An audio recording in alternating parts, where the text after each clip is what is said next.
Muy bien, vamos a grabar entonces la sesión 15, los agregados macroeconómicos.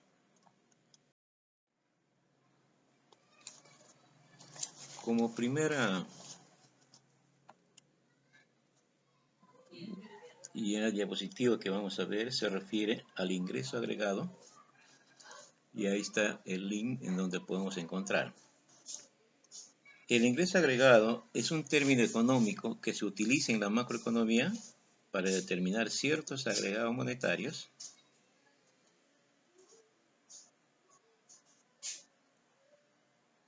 Este ingreso no es más que el total recibido debido a factores de producción durante un tiempo determinado.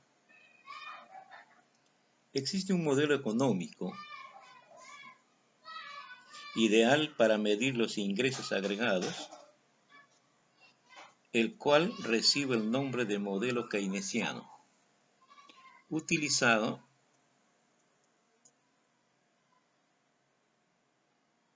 para identificar el nivel de equilibrio y las interrupciones ocurridas en los mercados de bienes y servicios. Este modelo matemático señala que si hay una capacidad de producción no utilizada, los precios de los productos son de la producción. Sin embargo, hay un aumento de la demanda. Si hay un aumento de la demanda, puede que haya un incremento en la producción, pero sin incidir significativamente en los precios.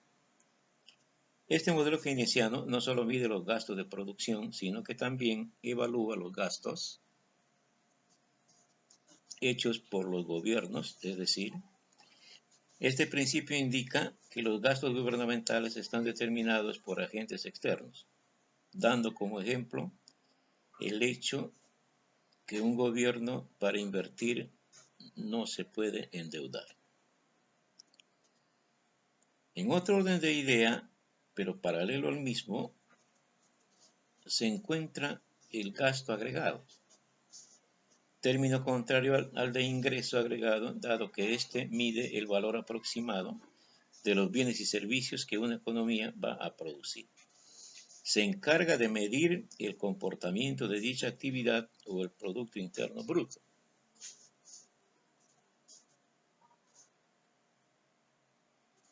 En conclusión, se puede decir que el ingreso agregado es el dinero que reciben todas las personas de una nación por haber vendido algún bien o servicio, mientras que el gasto agregado es lo que estos mismos individuos deciden gastar en la compra de bienes y servicios.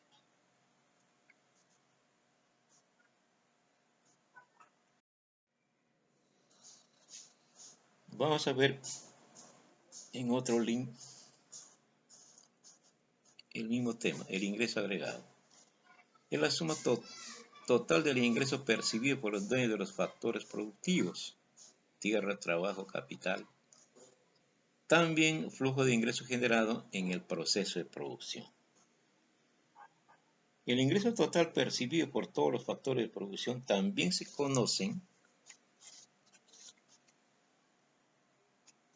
sencillamente como ingreso de capital, suma de las ganancias, los pagos por renta y los pagos por interés. Ingreso total recibido por la totalidad de los factores de producción de una economía en un periodo determinado es igual numéricamente al producto agregado.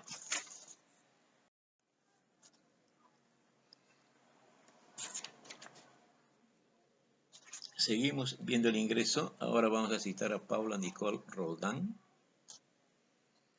Y ella menciona que el ingreso nacional es la suma de todos los ingresos de los factores productivos de un país durante un determinado periodo de tiempo, entre paréntesis, un año. Incluye salarios, ganancias, intereses y rentas. Excluye todas las transferencias tales como subsidios, asignaciones familiares, jubilaciones. Entre las características del ingreso nacional, lo esencial es el cálculo en el cálculo es la nacionalidad de los factores productivos. Aún cuando el factor productivo se encuentre fuera del país, sus ingresos entran en la contabilidad. En el mismo sentido, si es que en el país se encuentran factores productivos extranjeros, estos son excluidos de la contabilidad. Generalmente se utiliza como una medida del bienestar del país en cuestión. Se busca evitar la doble contabilización, por eso se excluye el consumo intermedio. Diferencia entre el ingreso nacional y el Producto Interno Bruto.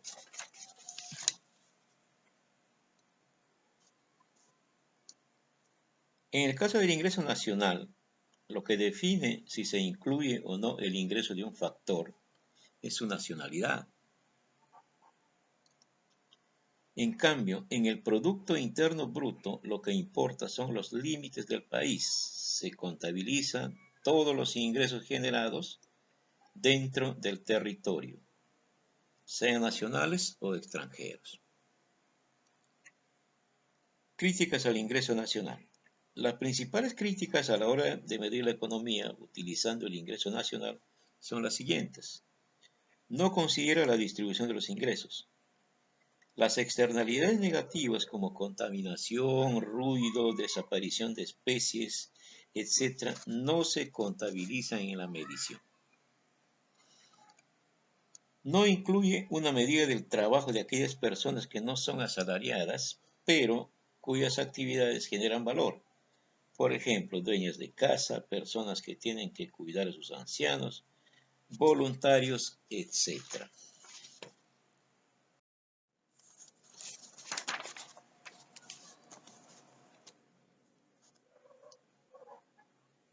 Muy bien, ahora vamos a ver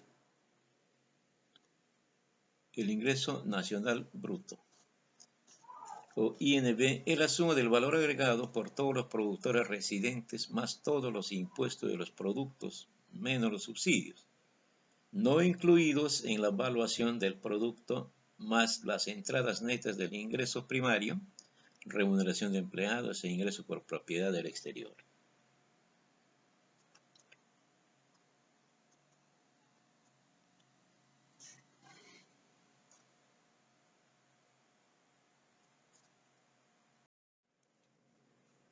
Ahora vamos a ver el ingreso nacional neto. Se refiere al Producto Interno Bruto más los ingresos netos por salarios y propiedades del exterior, menos la depreciación de los bienes de capital fijo, resultado del uso y la obsolescencia.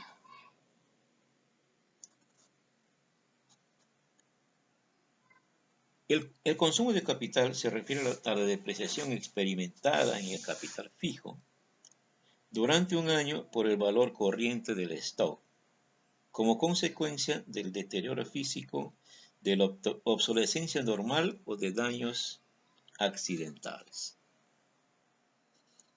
Las remuneraciones registran el valor pagado a un asalariado por los sueldos y salarios en dinero y en especie, como contraprestación del trabajo realizado por aquel durante un año calendario, e incluye los pagos que los empleadores efectúan a los fondos de la seguridad social, a las empresas de seguros y a otras unidades institucionales encargadas de la administración y gestión del sistema de seguridad social.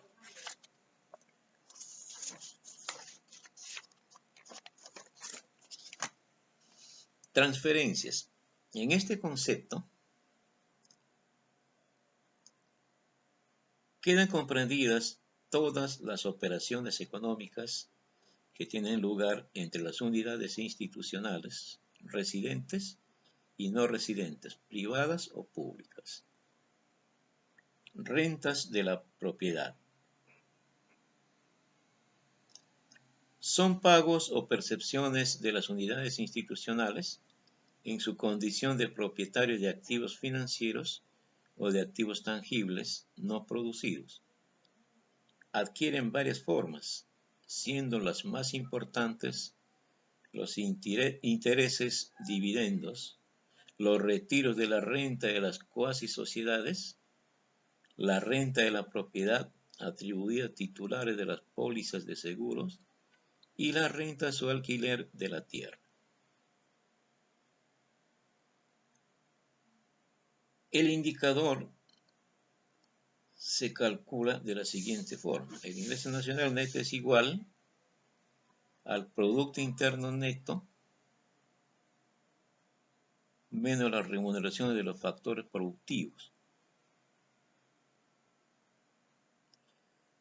que incluyen las remuneraciones, las transferencias y la renta de propiedad.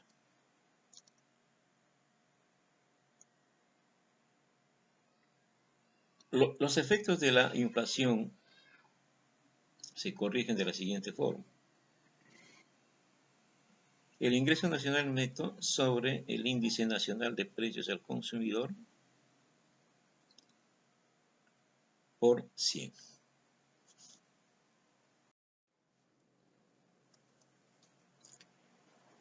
Vamos a ver ahora el Producto Interno Bruto, o PIB. Es el valor monetario de los bienes y servicios finales producidos por una economía en un periodo determinado, trimestre, semestre,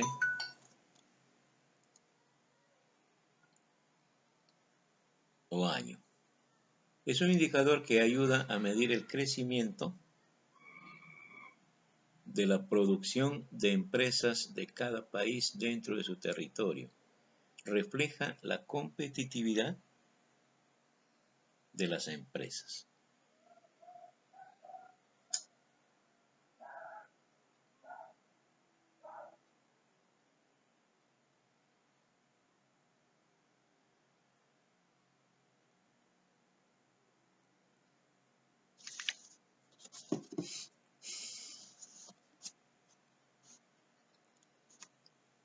¿Cómo se mide el PIB?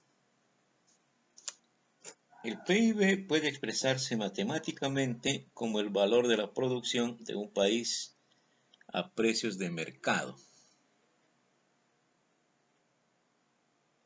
o bien el valor del gasto total efectuado por el país.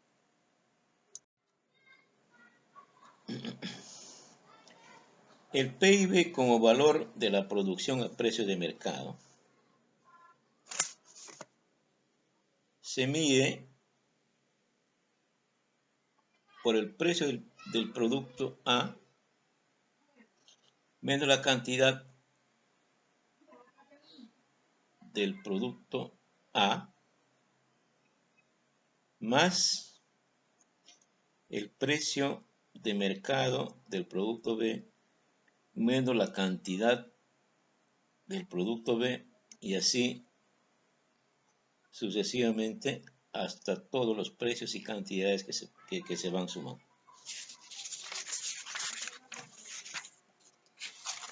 El PIB a través de los componentes del gasto.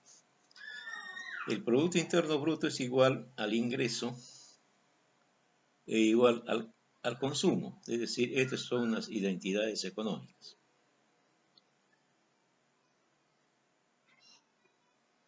Donde el ingreso se denomina también renta nacional y C es el consumo de bienes y servicios adquiridos por las economías domésticas, duraderos, no duraderos y servicios. Bien, el ingreso entonces es igual al consumo más la inversión, más el gasto público y más las exportaciones netas. El cálculo del Producto Bruto es realizado a través de la contabilidad nacional. Para su medición se emplean varios métodos complementarios, cuyos resultados se unifican.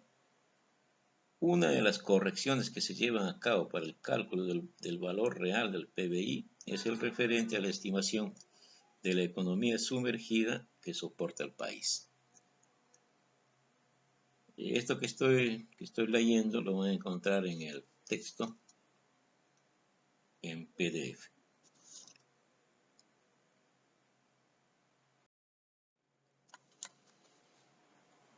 Seguimos por otro autor con el Producto Interno Bruto. Es el valor de los bienes y servicios finales producidos durante un periodo de tiempo en un territorio. Solo se refiere a bienes y servicios finales porque sus precios incorporan el valor de los bienes intermedios. Por tanto, incluir los bienes intermedios conllevaría a una doble contabilización. Muy bien, los bienes intermedios son pues las materias primas, los insumos, los repuestos. Y los bienes y servicios finales son los que van ya al consumo, ¿no? Donde ya no van a sufrir ninguna alteración porque ya directamente va a ir al consumo.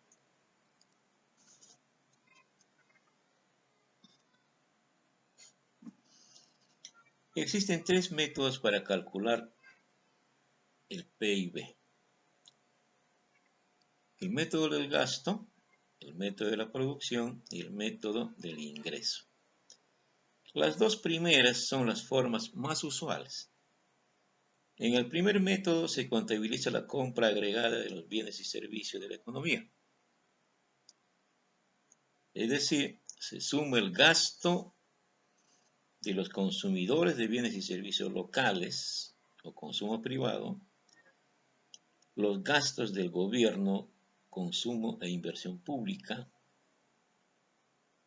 el gasto de las empresas, es inversión privada, el gasto de los extranjeros que compran nuestros productos, exportaciones, y finalmente se excluye el cálculo del gasto no producidos en el país, importaciones. Por su parte, en el método de la producción se suma el valor de mercado del producto en cada etapa de la producción de cada sector productivo y restándole el valor de los insumos utilizados. Los sectores de producción se clasifican en manufactura, minería, agricultura, pesca, comercio, etc. Y por último, el método del ingreso consiste en cuantificar los ingresos recibidos por todos los agentes de la economía en razón de su participación en la producción. Se considera como ingresos a las remuneraciones, el consumo de capital fijo, los impuestos a la producción e importación y el excedente de explotación.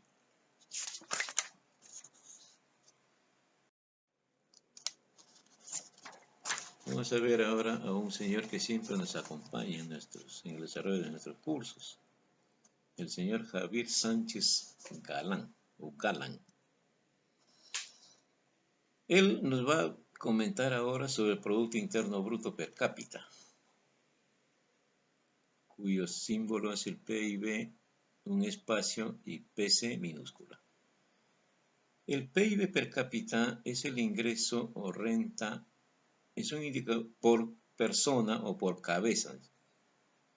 Es un indicador que mide la relación existente entre el nivel de renta de un país y su población. Para ello se divide el PBI o el PIB entre el número de habitantes. Es importante señalar que el PIB, que suele emplearse a la hora de calcular ingresos per cápita, es el expresado en términos nominales. Es decir, se utilizan los precios vigentes de los bienes y servicios producidos en un periodo y no precios constantes como el PIB real. Entonces, estamos hablando de dos tipos de precios, uno los vigentes y otro los constantes. No obstante, es a menudo una ratio discutido debido a que no aporta la información suficiente. Esto al ignorar importantes aspectos como la desigualdad en el reparto de riquezas o la educación. Es cierto que normalmente existe una relación directa entre el nivel de renta y la sanidad, la educación y el desarrollo.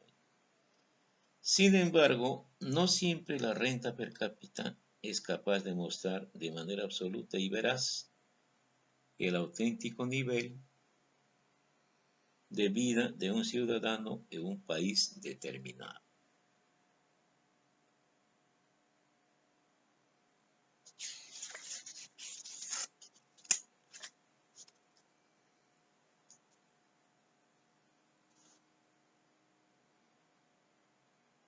En ese sentido, a menudo se dice que esta magnitud no expresa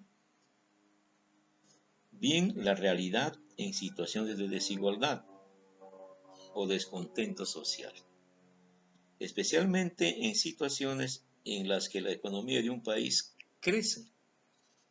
Pero esta mejora macroeconómica no siempre se refleja en la calidad de vida del ciudadano ni en su poder adquisitivo.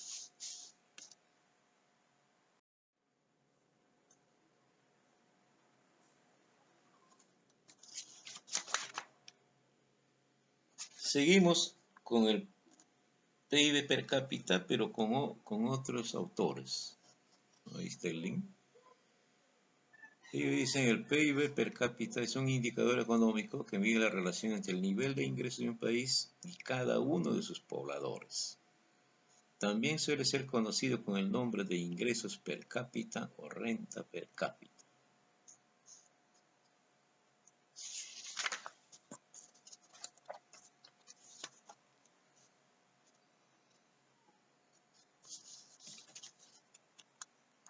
La expresión está formada por las siglas PIB, que significan Producto Interno Bruto,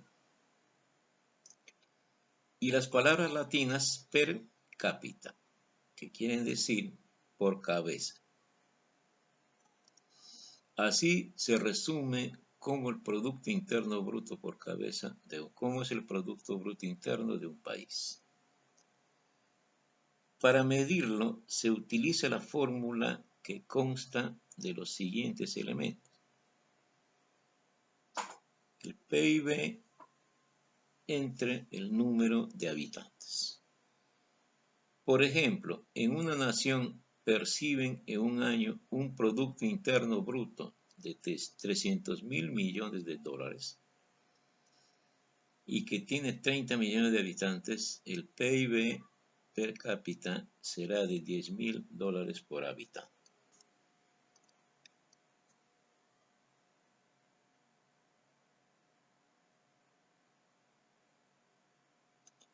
Función del PIB per cápita. Se mide anualmente y se supone que su incremento delata el crecimiento de una economía durante un determinado periodo, generalmente un año.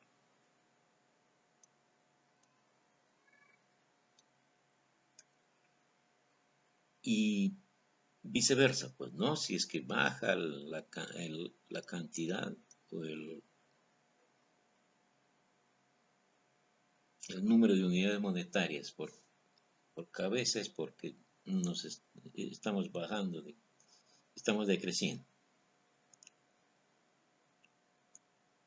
En teoría, este dato describe el promedio de ingresos en función del número de habitantes, lo que permitiría diagnosticar el nivel económico de la sociedad. Sin embargo, al ser apenas un promedio, este indicador no permite comprender con claridad cómo esta riqueza es repartida entre los diferentes individuos de un país, de manera que las desigualdades económicas no se visualizan. Entonces, por eso es que este método es muy criticado, porque no hay una serie de elementos que no están claros, pues, ¿no? Es decir, con esta fórmula se piensa que todos ganamos igual. Y no es así. Totalmente no. Por ejemplo, en un país con un PIB de $10.000, ocurre a menudo que unos ganan muchísimo menos y otros ganan muchísimo más. Así el PIB per cápita no es un indicador fiable para medir la distribución de la riqueza, sino apenas la totalidad de los ingresos y su potencial de inversión. En todo caso es una fórmula matemática, pues, ¿no? Que no tiene mucho de social. Porque si es que quisiéramos medirle socialmente va a ser prácticamente imposible, ¿no? Variables que afectan el PIB per cápita.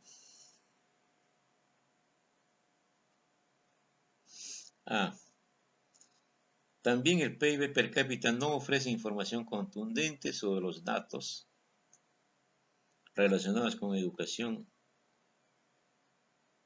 salud y fundamentalmente en la distribución de la riqueza. Como estuve mencionando, ¿no? Algunos ganan muchísimo menos que otros.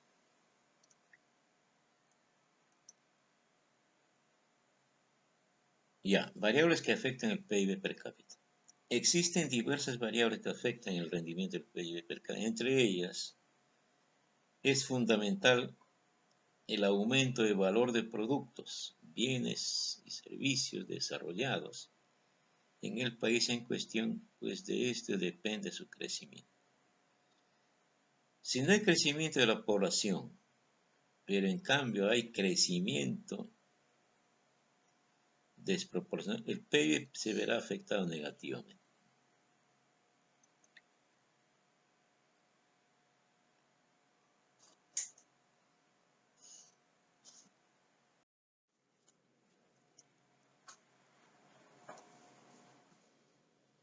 Ahora vamos a ver el Producto Nacional Bruto por estos otros autores. También conocido como el Ingreso Nacional Bruto, si toma en cuenta el término de nacionalidad, expresión utilizada en macroeconomía a nivel de los agregados económicos y monetarios.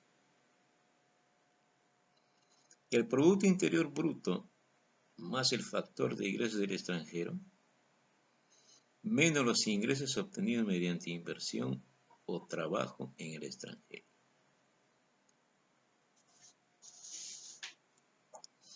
Entonces, el Producto Nacional Bruto es el PIB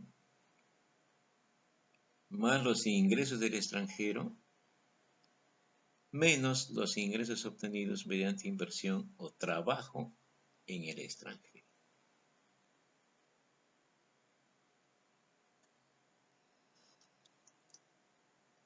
El PNB a costo de factores, cuando el cálculo se hace a partir de la producción, esta se divide según ramas de actividad o de un modo más sintético, de acuerdo a los sectores en que se divide la economía.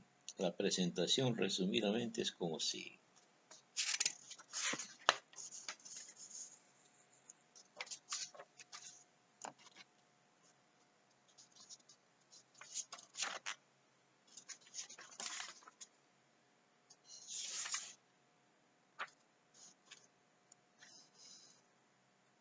Las cuentas nacionales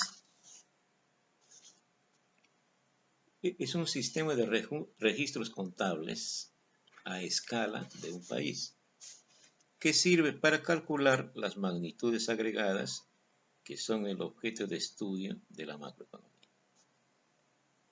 Ellas sirven para proporcionar el marco de referencia de estudios más específicos, para realizar investigaciones históricas sobre el comportamiento de las economías nacionales, para hacer análisis y comparaciones económicas internacionales y efectuar predicciones sobre la evolución de una economía en su conjunto.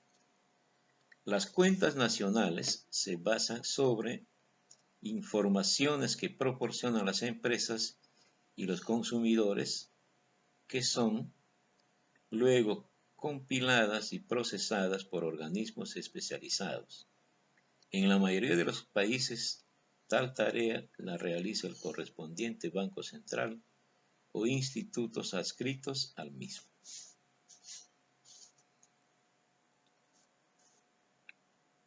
Las cuentas nacionales muestran el ingreso y los gastos nacionales de forma tal que pueden comprenderse cómo se ha comportado la economía en un periodo. Existen tres formas básicas en que se pueden calcular estas magnitudes. La aproximación que parte del análisis de los ingresos, la que parte del gasto y la que se basa en la producción, como mencionado anteriormente, ¿verdad? Estos tres enfoques dan lugar a tres diferentes modos de describir los valores agregados de la nación. Descripciones que, aunque diferentes, son congruentes entre sí, pues se refieren básicamente al mismo objeto de estudio. Cuando se realiza el gasto según el ingreso, la contabilidad social busca mostrar cuáles han sido los ingresos agregados de los diferentes actores del proceso económico. Básicamente, ingresos por sueldos y salarios, por un lado, e ingresos por beneficios, por otro lado. Los valores que se consideran son aquellos que corresponden a los ingresos recibidos por los residentes en la nación, sean individuos o empresas, que derivan directamente de la producción corriente de bienes y servicios. Ello significa que se contabilizan solo los ingresos que corresponden a los factores de producción y no los que se refieren a transferencias, ya sean públicas o privadas.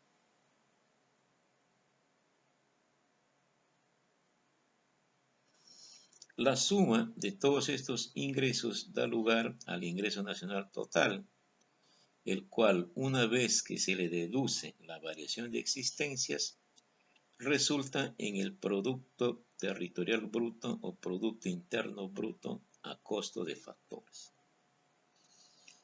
Si al mismo se le agregan los ingresos procedentes de las inversiones en el exterior, se obtiene el Producto Nacional Bruto a costo de factores.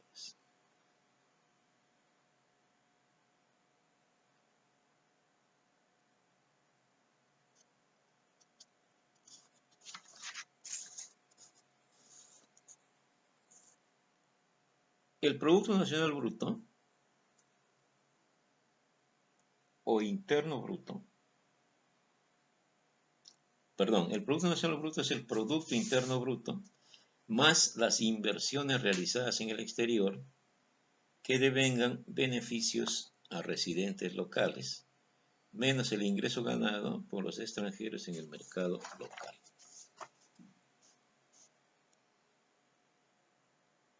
El Producto Nacional Bruto es la medida de valor de los bienes y servicios producidos por los activos nacionales durante un determinado periodo. Comprende los ingresos procedentes de las actividades financieras en el exterior y de las inversiones extranjeras. Mide el resultado de la actividad económica de los nacionales de un país, sin considerar si dicha producción se genera dentro o fuera del territorio. También el Producto Nacional Bruto es el valor de mercado del conjunto de bienes y servicios finales producidos durante un periodo determinado por los factores de producción pertenecientes a los ciudadanos de un país, independientemente de dónde se realice la producción.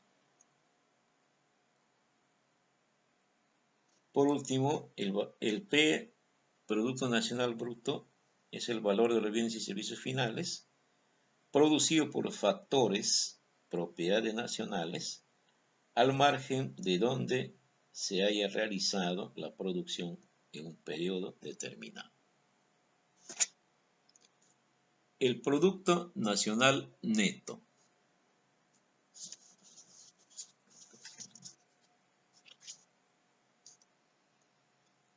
Resulta de restar del Producto Nacional Bruto de un determinado periodo el capital consumido durante el periodo o depreciación. El PNB menos la depreciación es el producto total de una nación menos lo que se requiere para mantener el valor de sus existencias de capital.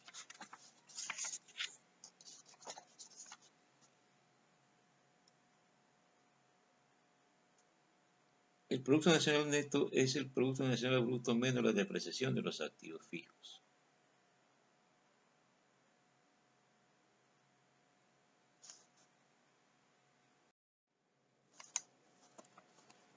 Vamos a ver ahora el flujo circular del producto y del ingreso.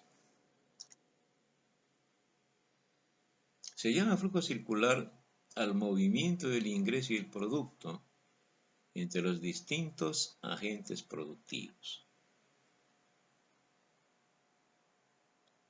¿Cuáles son los agentes productivos? Las empresas, las personas e instituciones, sean públicas o privadas, que transforman los recursos productivos en bienes y servicios útiles para la sociedad.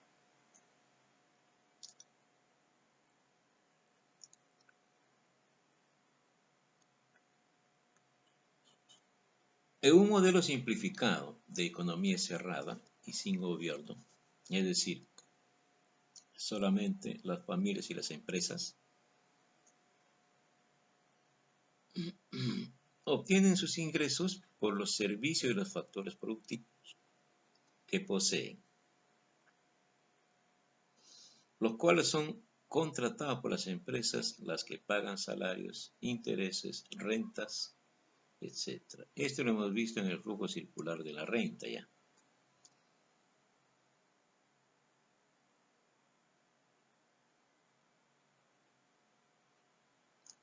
Por otro lado, las empresas producen bienes y servicios utilizando los factores que han contratado o adquirido. Los bienes y servicios son comprados por las familias, quienes pagan con los ingresos obtenidos por la venta de los factores productivos.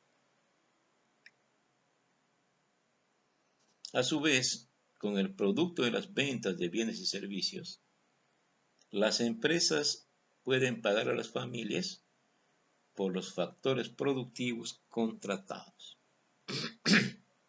Por tanto, en este modelo, el flujo circular se puede ver de dos formas: como una corriente de producción, la cual resulta de las demandas del público por consumir bienes y servicios y que encuentra respuesta en la producción de las empresas, y con una corriente de ingresos que pagan las empresas al público como salarios, intereses, rentas, que es equivalente a la corriente de producción. El Producto Nacional Neto puede ser medido como un flujo de producción o como un flujo de ingresos, y ambos son equivalentes. Así, el Producto Nacional Neto viene a ser el valor monetario total del flujo de bienes y servicios producidos por la economía, que debe igualar al ingreso nacional, que resulta de sumar el total de los ingresos recibidos por los factores de producción.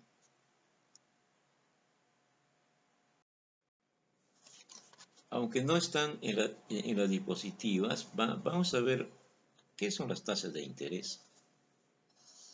Aunque casi la mayoría conoce, pues no, por ahora ya utilizamos la bancarización, entonces es un tema ya conocido. Pero de todas maneras vamos a darle un pequeño repaso.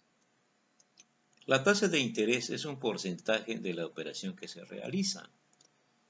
Es un porcentaje que se traduce en un monto de dinero mediante el cual se paga por el uso del dinero.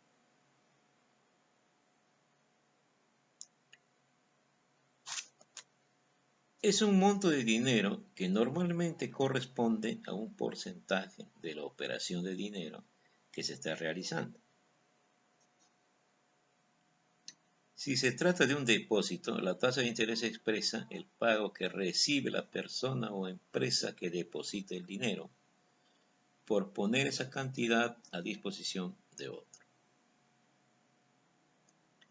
Si se trata de un crédito, la tasa de interés es el monto que el deudor deberá pagar a quien le presta por el uso de ese dinero.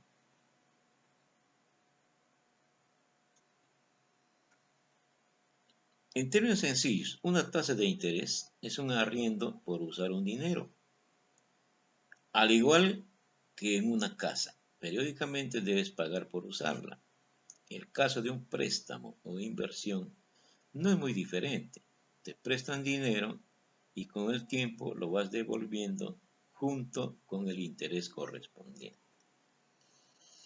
El interés se calcula generalmente sobre una parte, un porcentaje, del valor total del dinero invertido y determina qué tan rentable puede ser una inversión o el costo que se debe pagar por un préstamo. La tasa de interés se utiliza en múltiples ámbitos de la economía local y mundial. Desde un préstamo para iniciar un negocio, tus ahorros en el banco o fondo de pensión, hasta el costo de los préstamos en el Banco Mundial. Por eso es importante que conozcas más sobre ello. Dependiendo del producto financiero en que se utilice, la tasa de interés tiene un uso diferente y único.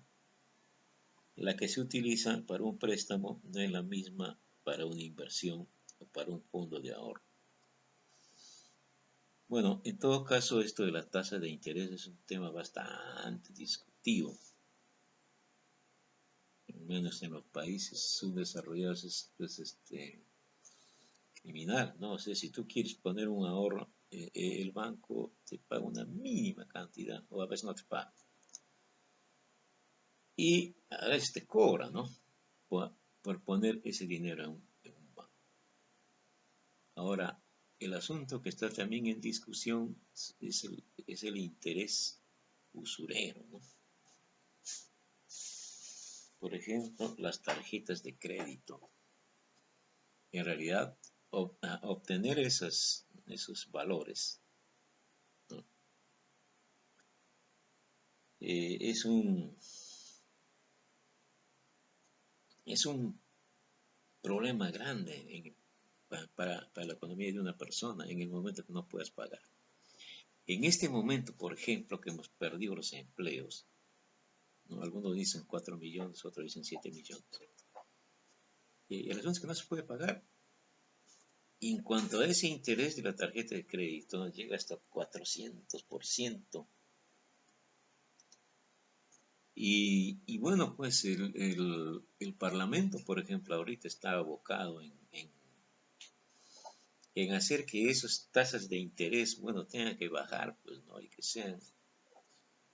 no sean tan criminales, tan asfixiantes a las personas que usan. Generalmente las tarjetas de crédito usan las personas que ganan bastante bien, ¿no? Bastante bien para que ellos pueden pagar, por ejemplo, en el día preciso, ¿no? Porque cuentan con el dinero. Simplemente que eso le da otra connotación y no están haciendo andar efectivo, ¿no? Porque ahora ya no hay los cheques, por ejemplo, personales, ¿no?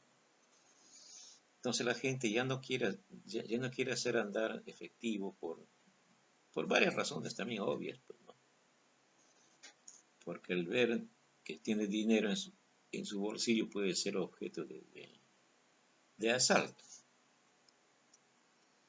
Bueno, y también por cuestión de seguridad financiera, seguridad personal, ¿no?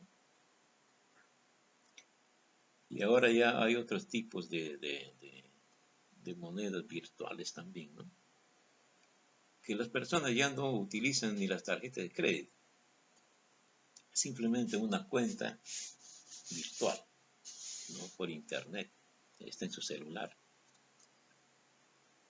Pero hasta eso también ya es un peligro, ¿no? Les paran vaciando las cuentas. Entonces, cuanto más avances de la ciencia, ¿no? Más tecnología, bueno, son hechas por el hombre, pues, ¿no? Y deshechas por el mismo hombre.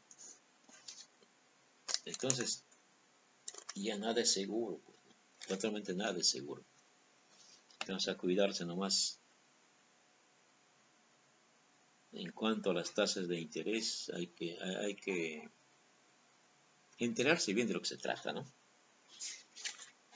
Porque no es correcto, pues, que vivas preso de un dinero que te prestan.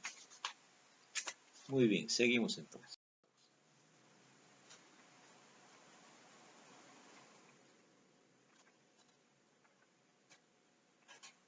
Es un documento o herramienta contable en que se registran las operaciones comerciales, de servicios y de movimiento de capitales de un país con el exterior.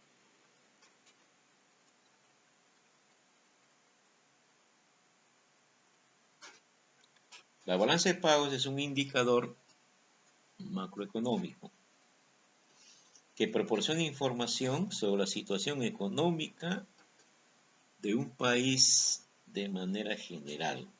Es decir, permite conocer todos los ingresos que recibe un país procedente del resto del mundo y los pagos que realiza. Es decir, permite conocer todos los ingresos que recibe un país procedente del resto del mundo y los pagos que realiza tal país al resto del mundo, debido a que las importaciones y exportaciones de bienes, servicios, capital o transferencias en un periodo de tiempo.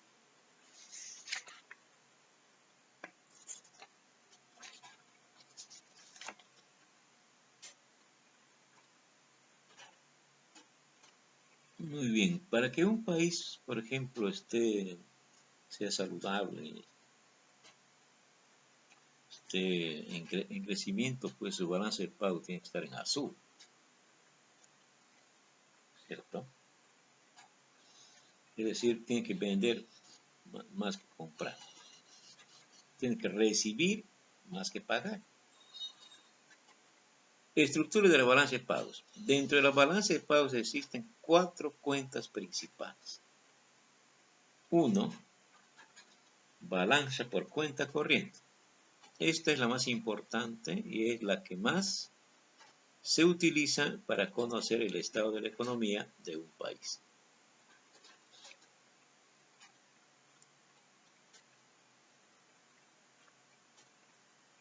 Aquí se incluyen las importaciones y exportaciones de bienes y servicios, además de las rentas y transferencias. A su vez, se subdivide en 4 subcuentas.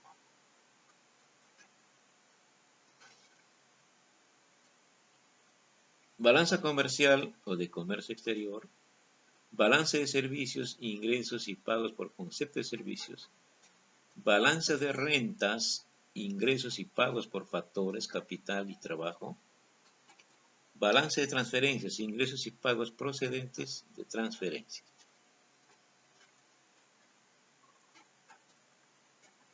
La siguiente cuenta o la siguiente balanza es de cuenta de capital. Balanza por cuenta de capital. Se registran el movimiento de capitales, por ejemplo, las ayudas que llegan del extranjero o la compra y venta de bienes que no son financiados. Valor implícito. Tercero, balanza de cuenta financiera.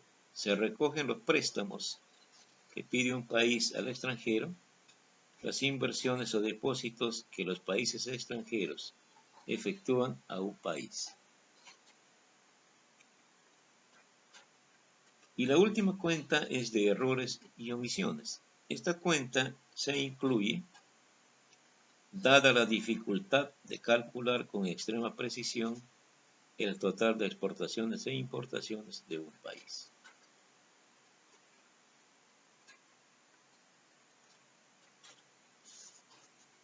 Entonces, esta última cuenta, por más adelantos, ¿no? O las herramientas últimas de control, siempre hay un error. Otro punto, déficit y superávit en la balanza de pago. El superávit, en el caso de que el saldo de un tipo de balanza sea positivo, estaremos hablando de que la balanza está en superávit.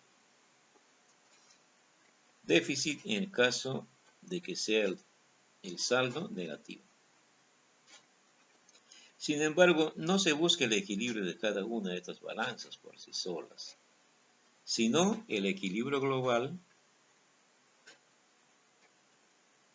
de la balanza de pagos. Por consiguiente, la balanza de pagos siempre estará en equilibrio. Por ejemplo, un déficit en la balanza por cuenta corriente será compensado con un superávit en la balanza por cuenta de capital.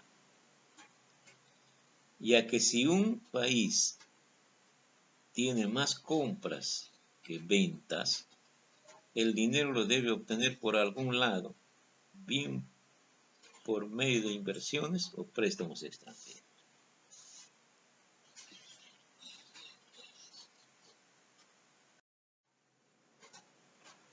Muy bien, vamos a ver quizá los indicadores más importantes en cuanto a esto de los agregados. La demanda agregada. Es un indicador macroeconómico que indica la totalidad de lo que están dispuestos a comprar todos los agentes económicos de un país a determinado nivel de precios. La oferta agregada es un indicador macroeconómico que indica la cantidad de bienes y servicios que las empresas de un país están en disposición de producir y vender durante un periodo determinado a un determinado nivel de precios.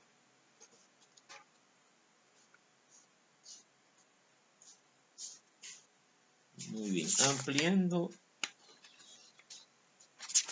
el primer valor o la primera categoría, la demanda agregada.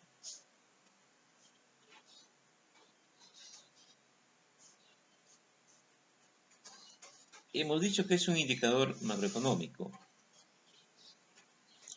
No se encuentra en un sector individual de la economía, sino de los consumidores, empresas, agentes públicos, sino que estudia la evolución global de la economía en una zona concreta, normalmente un país, durante determinado periodo.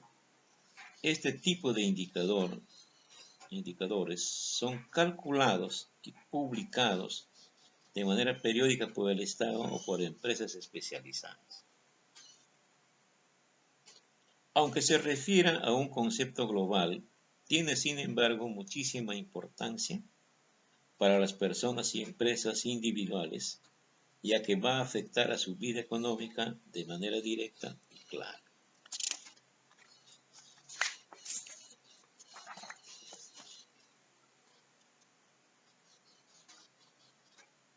Se refiere a todos los agentes económicos que existen en el país. En su cálculo interviene el gasto total de todos, familias y consumidores, empresas privadas,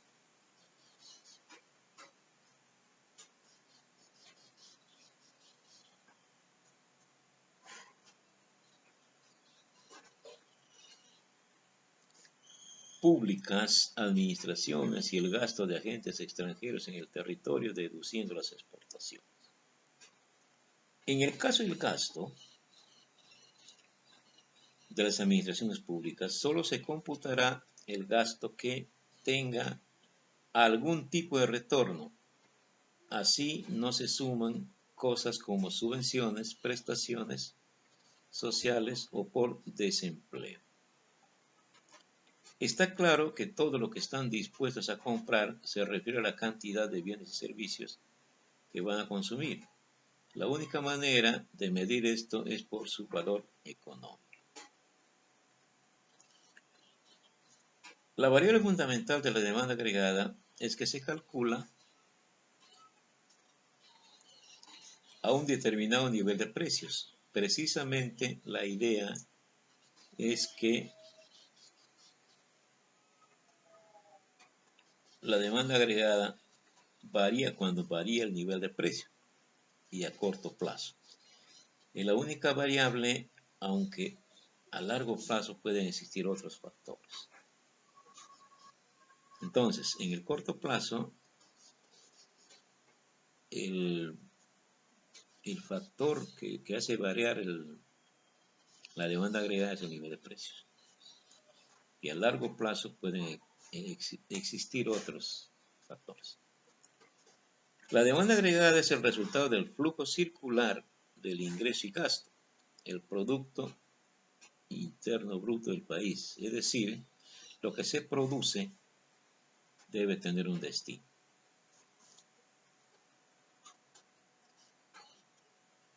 La demanda agregada es la suma del consumo que van a hacer los diferentes agentes económicos que hemos enumerado antes. Por lo que la demanda agregada es igual al consumo más la inversión más el gasto público y la diferencia entre exportaciones e importaciones.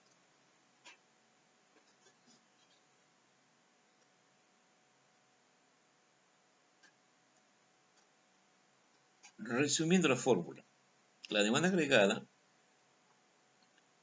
es la demanda interna más las exportaciones netas. Comportamiento de la demanda agregada. Dados todos estos elementos, podemos decir que el comportamiento de la demanda agregada es muy similar a lo que ocurre en microeconomía con la elasticidad de la demanda.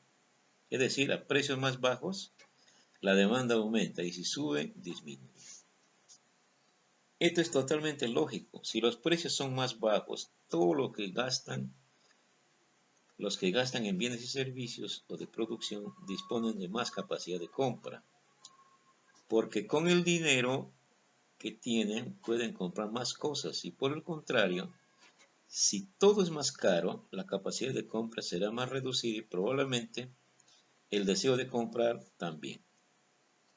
Esto se representa a través de un gráfico al que llamamos curva de la demanda agregada, donde el eje de abscisas, el horizontal, representa el volumen de compras total y el de las coordenadas vertical, el nivel global de precios.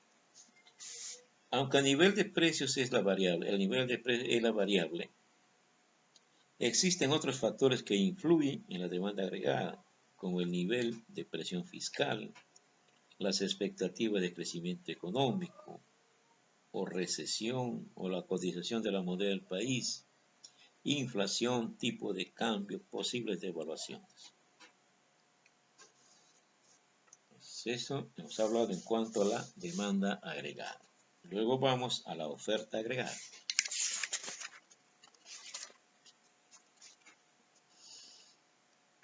Hemos dicho que es un indicador macroeconómico que indica la cantidad de bienes y servicios que las empresas de un país están dispuestas a producir y vender durante un periodo de tiempo en un determinado nivel de precios. Eso está escrito en la diapositiva. Lo primero que hay que aclarar es que es una estimación de lo que va a suceder en el futuro. Por lo que es el estudio de lo que han producido en un periodo pasado. Por lo que no es el estudio de lo que han producido en un periodo pasado, sino de lo que están dispuestas a producir en un periodo futuro. Como indicador macroeconómico, se refiere a la oferta total de todos los agentes productivos del territorio. En cuanto al nivel de precios, hablamos de precios medios de costos de todos los productos y servicios existentes. Comportamiento de la oferta agregada.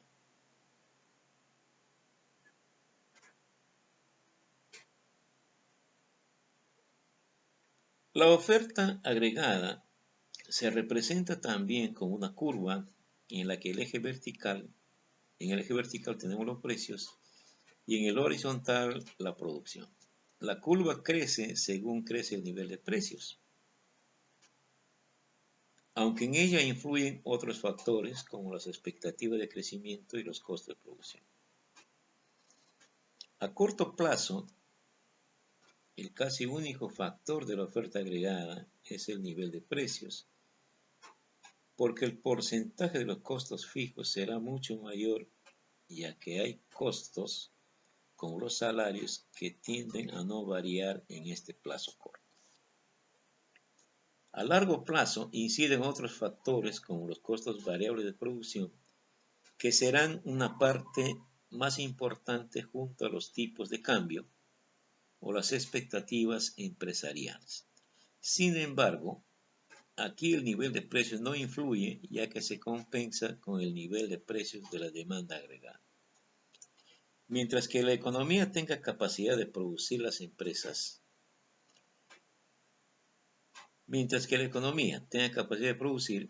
empresas van a estar dispuestas a producir más en la medida de que aumenten los precios. Sin embargo, a partir de determinado nivel de precios y de producción, la capacidad de producir de esta economía puede no permitir aumentar la producción. No somos capaces de producir más, por lo que dicho aumento será muy pequeño o nulo. Sin embargo, también, como hemos visto en el punto anterior, una de las variables de la oferta agregada es la inversión. El efecto que produce la inversión es aumentar esta capacidad de producir bienes y servicios, por lo que las empresas estarán en condiciones de producir más y, por tanto, la curva de la oferta agregada se desplazará hacia la derecha, permitiendo que el nivel máximo de precios a partir del cual la producción ya no sube más sea mayor en lo que podemos llamar expansión de la oferta agregada. Finalmente vamos a ver el equilibrio entre estas dos categorías, entre la demanda y la oferta. La clave de todo es la inversión, porque como hemos visto, la oferta agregada tiene como límite la capacidad de producción. Y con el crecimiento económico, la demanda agregada va creciendo y desplazándose a la izquierda. Esto significa que si no hay inversión, el aumento de la demanda agregada llegará a suponer solo un aumento de precios, pero no del consumo al no crecer y desplazarse a la derecha de manera paralela a la oferta. Muy bien, amigos, aquí terminamos entonces con las clases hasta esta sesión 15. Entonces de aquí vamos a esperar a la próxima semana, la semana 16, en lo que va a ser toda una semana de exámenes finales. Como ya les he mencionado, el examen final va a ser de todo el curso, es decir, de las 15 semanas.